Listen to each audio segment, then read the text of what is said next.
वो लोग जो शास्त्र विधि से रहित हैं और केवल मनमुखी तप कर रहे हैं।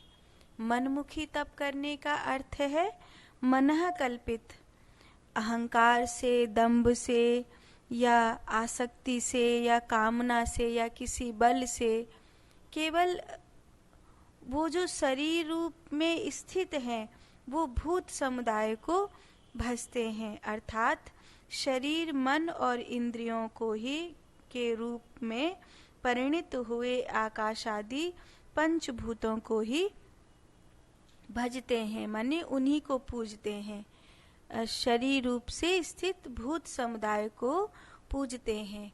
शरीर रूप से स्थित अर्थात जो मन, इंद्रिय और आकाश आदि पंच महाभूतों से जो निर्मित हैं उन्हीं में मतलब आसक्त रहते हैं। उनकी आसक्ति वो किसी भी प्रकार से छोड़ नहीं पाते हैं। और जो अंतःकरण में स्थित मुझ परमात्मा को भी ग्रस करने वाले हैं, अर्थात शास्त्र के विरुद्ध उपवास आदि घोर आचरणों द्वारा शरीर को सुखाना एवं भगवान के अंश रूप जीवात्मा को क्लेश देना भूत समुदाय को और अंतर्यामी परमात्मा को ग्रस करना होता है। जैसे कई लोगों को आपने देखा होगा, बिना कारण ही साधना कुछ नहीं हो रही है, लेकिन बस अपने शरीर को सता रहे हैं, बहुत लंबे समय तक भूखे रह रहे हैं, बहुत लंबे समय तक प्यासे रह रहे हैं, हर बात की जिद कर रहे हैं, माने अपने आचरणों में, घोर उपवास आदि में सब प्रकार से अपने शरीर को पीड़ा दे रहे हैं। शरीर सूख सूख कर पंजर हुआ जा रहा है, आँखों में ढेर निकल आई है, कहने को भगवान के हैं लेकिन खड़ा भी नहीं हुआ जा रहा है। अर्थात ये स्थिति क्या है कि हमने इस शरीर में अंश रूप से परमात्मा विराजमान है, उनको हम दुख दे रहे हैं, हम उनको पीड़ा पहुंचा रहे हैं।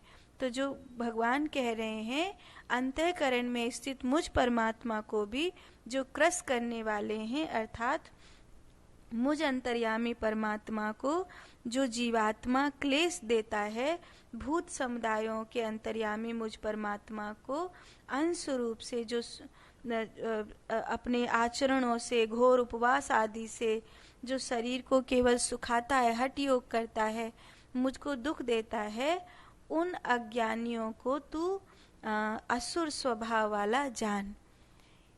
हम किसी और को पीड़ा दें या हम खुद को पीड़ा दें, बात तो एक ही है। मतलब हमें पीड़ा देने में रस तो आ रहा है। जिसे कई बार किसी को गुस्सा आता है तो कई लोग दूसरों पे गुस्सा निकालते हैं, कई लोग दूसरों पे गुस्सा नहीं निकालते, वो अपना मूड दीवार में मारेंगे, अपने हाथ पैर फोड़ेंगे, माने वो खुद को दुख दे रहे हैं।